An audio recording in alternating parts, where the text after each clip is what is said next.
provides that two instances the Honorable President will address both the houses of the Parliament.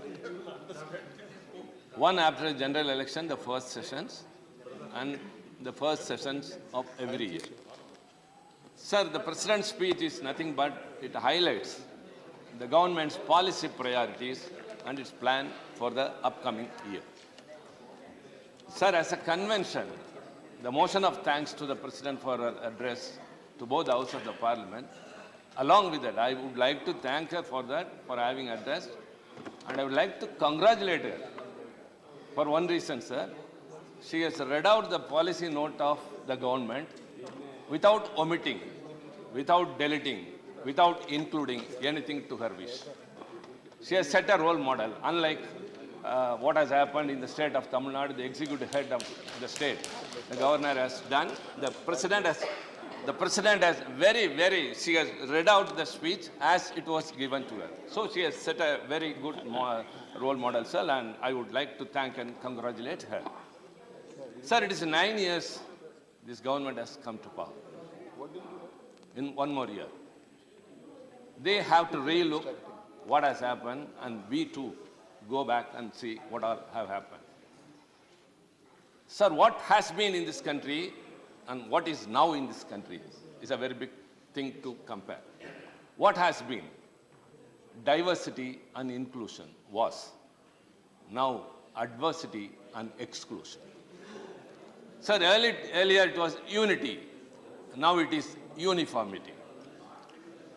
Federalism and secularism are eroded. Free speech is undermined. And sir, dissent is criminalized. In democracy, dissent is one of the basic features.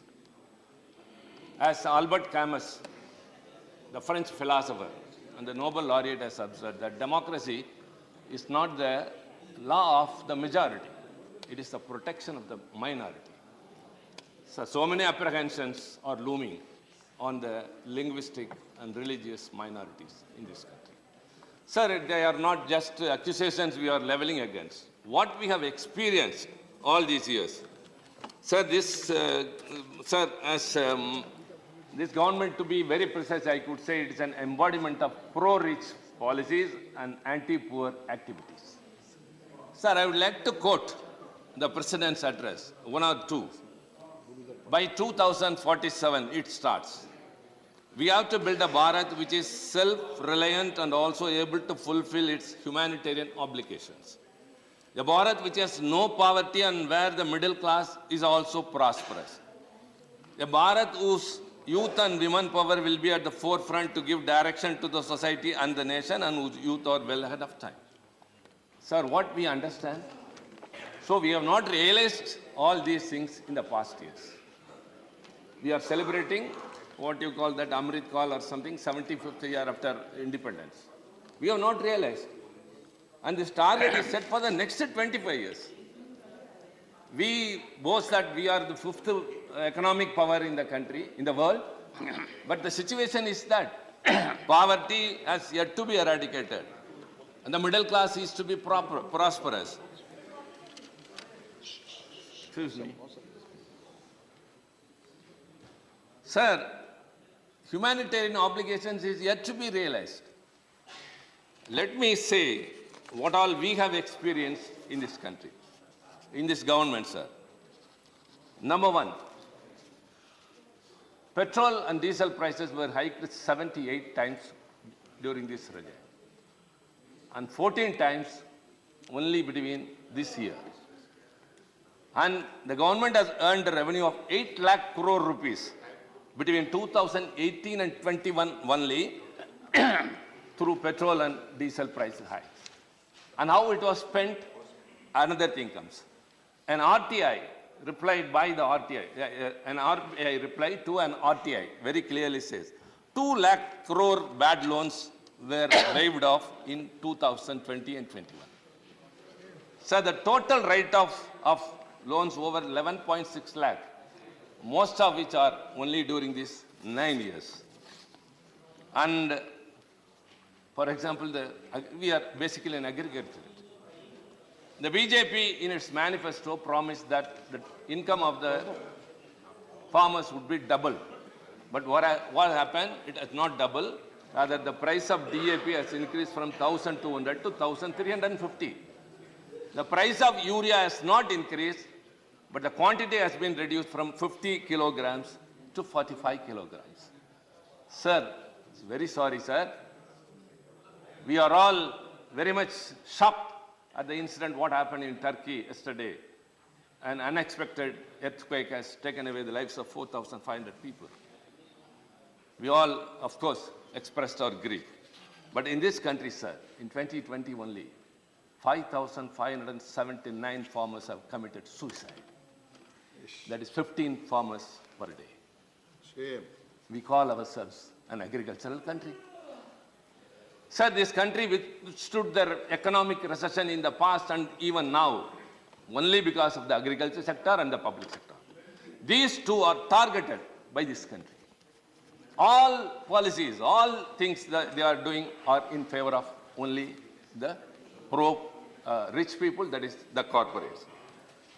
Sir, India's reserves have fallen down from $633.6 billion to 545.6 as of 16th September 2022.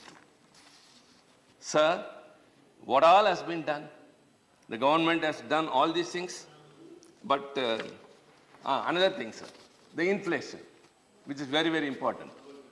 Sir, in May 2022, the Ministry of Finance released a monthly review document, which said that the inflation has lesser impact on the low income strata than that of the richest. Sir, it was during that time, the inflation reached the highest of 7.95%, which is 95-month high than ever before. And the rupee values depreciation, 80 rupees to a dollar.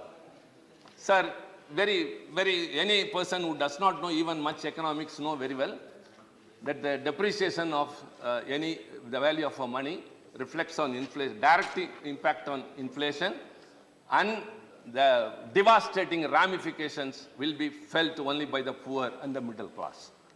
And we felt it.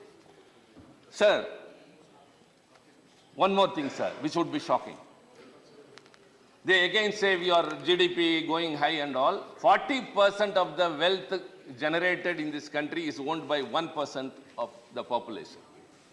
And only 3% of the wealth trickles down to 50% of the population.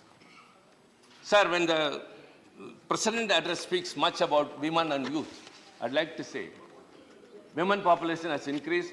Dr. Lakshman, who moved the motion, said very proudly, and Javadekar, my friend, also told. And I would like to add to them one more. The enrollment of women in higher education is more than men, that is 27.9%. But the women employment has fallen down from 24% to 18%. So in the world, India constitutes more youth population, where unemployment prevails more. Sir, another thing, as I would like to second my friend Mr. Derek, who said that, quoting the President's address, the long-felt urge to be rid of the scourge of mega scams and corruption in government schemes is now being realized. That's what everyone spoke. Mr. Digvijay Singh spoke, and he also said, sir, for the past 4 days, the parliament didn't function. Of course, everyone felt, you felt very much for it. Sir, it was not deliberate. It is not our intention. We want the parliament to function smoothly, and the responsibility does not lie only with the opposition benches. It is also with the treasury benches. Sir, you observed to the rules. Sir, you told that our notices were not in order. You asked me to come and meet you in the chamber. I met you. You gave me some directions. Then I rectified it and sent a notice. I didn't receive anything, whether it was in form or not up to your expectation. Leave alone, sir, our notices and your rulings. What is the government doing? Should they not take cognizance of a big industry company, that is Adani, which is being talked by the media, that it is being discussed on TVs, on papers, and everything? What is the government doing? Why should it not come forward? when the situation is privatization and liberalization, and it has impacted India economically and morally, should not the government come forward and what we asked for, a JPC, Joint Parliamentary Committee, to go into the issue. It's a process in the democracy. Why you are not for it? Why you are not able to do that? So the government is not intent. As he asked, what is SEBI doing? What are the other agencies doing? That apart, the government, which has to come forward. Sir, when we are asking for a JPC, they should have met you in the chamber or coordinated with the opposition parties and said, yes, we can resolve the issue. Let the parliament see. They cannot just go out and meet the media and say the opposition parties are eating taxpayers' money. They are not allowing the parliament to run. It is not leveling accusation against us. They should resolve the issues. So the country is very much concerned about what has happened because of one corporate, which is being supposed to have been favored many a time by the government. So I think if at all we have to bring out something, it can be done only by an introspection into that by a JPC. So that has been happening here. And now we are telling this number of things which are happening.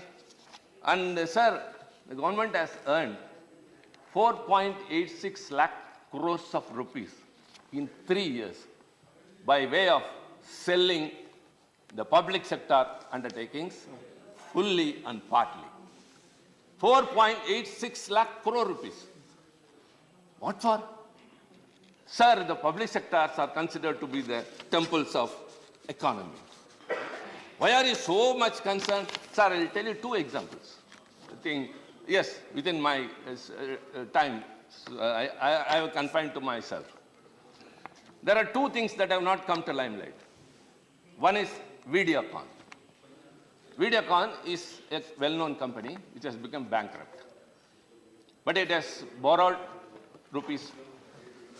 Please, honorable members, I am talking about your government. Okay. I am talking about your government. Please. They don't bother, sir, whatever we speak. They don't take parliament into serious consideration. They don't listen to us. They don't bother what we speak. This is the first ever experience in all these 2 decades experience. A party, though I don't understand Hindi, I am listening to the translation and listen what they speak. Please, confine to the subject. How many disturbances? Please go ahead. Sir, it has borrowed rupees 65,000 crore to the tune of 65,000 crore from various banks. So when it has become bankrupt, where no other go than to sell that organization and give to the banks. Sir, the issue went to NCLT, National Company Law Tribunal, and it has adjudicated the case. In what manner? It has decided and said that can be sold to a twin star technology, something. It can be? Sir? It can be? NCLT. Yes. To be sold to a certain company. If you want, I can tell the name. This Twin Star Technologies, which is a subsidiary company of some other Vedanta or something. That is not the concern. You know for how much? 3,000 crore. It is 65,000 crore of loans to the banks, but the NCLT has said that it can be sold to 3,000 rupees. Who is the sufferer? The banks. If the banks suffer, either the government should go to the rescue, or the people will, ultimately they will be paying for it. Then the banks appeal for it, NCLTA, Appellate Authority, and it is withheld. This is one thing. It is about a private organization, but the sufferers are the bank. Sir, another is CEL, Central Electronics Limited. Sir, very, very important one, sir. And it earns a profit of 730 crore per year. This organization, CEL, earns a profit of 730 crore per year. And it has orders for more than 1,500 crore. And it has been sold to a private company, sir, for just 250 crore. It has an infrastructure, it has an asset of more than 440 crore. pays a dividend profit to the government 700 crore. And it has orders also, not that like some other organization, PSU, that they suffer because of orders. They have orders for 1,500. Why should it be sold? That too at this rate. Just for 250 crores, sir. And the company which bought has nothing to do with the electronics. That is a strange thing. It is only an interior decorator company who doesn't know electronics. Sir, kindly enlighten us. Let the government tell us. You are selling, you are coming to the rescue of a private organization and the banks are the sufferers. And now you are selling a profit-making public sector organization to a, I don't want to say, at a cost, which is not at all acceptable. So they are victimizing. Sir, let me conclude by one small interesting incident. There is a college, sir. There is? A college hostel, where in the canteen, every day, upma is being served. Sir. Upma. The students. No cabinet minister. Good. Yes, Mr. Siva, conclude. We are used to this, Mr. Judge. We are used to all these things. Please conclude. Sir, no, you have to, sir. You have to protect us. The cabinet minister must be here. Some cabinet minister. Leave alone. Sir, in a college hostel, listen, Derek. Yes, tell us Interesting. about Upma. Every day, upma is being served. Sir, the students get agitated. They raise a hue and cry. They say, we don't want upma. That, and all. So the warden finds no other option. He says, no, okay, I'll get your views. I'll conduct, you vote for what you want. And sir, that is very, very interesting, sir. And yes, everyone must be interested because I should be perfect in the statistics. The voting was counted, sir. 7% of the students have voted for bread and omelette.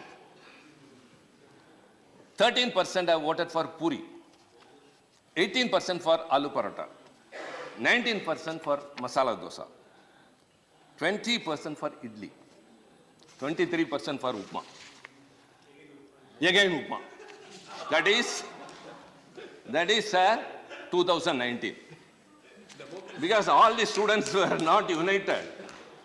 Different opinions. Again upma came to the canteen, sir. Sir, 24, sir. Our leader, Mr. Stalin, is spearheading. We have all joined here and discussed.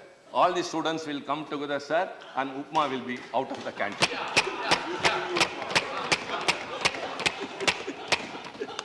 The only thing is, we have to come together, and we are coming together. Sir, enough of what we had from your side. What we suffered because of demonetization. How you deprived the states of their rights and took the GST have suffered. Sir, 1 minute, sir. Just 1 minute. The people and the states, how federalism has been affected. All your laws, either draconian or anti-federal, anti-secular, and anti-minorities. Enough of the apprehensions the linguistic and the religious minorities had in this country. When you are spending thousands of crores to enrich a language or to revive a language which is spoken or known only to a few thousand, that is Sanskrit, but you are victimizing classical languages, Tamil and other languages. Enough of everything. Sir, 2024 will give a verdict. The franchise will be the situation that will change, and it will be federalistic, protecting the secularism and upholding the constitutional values. The countdown of this government has started. Thank you very much.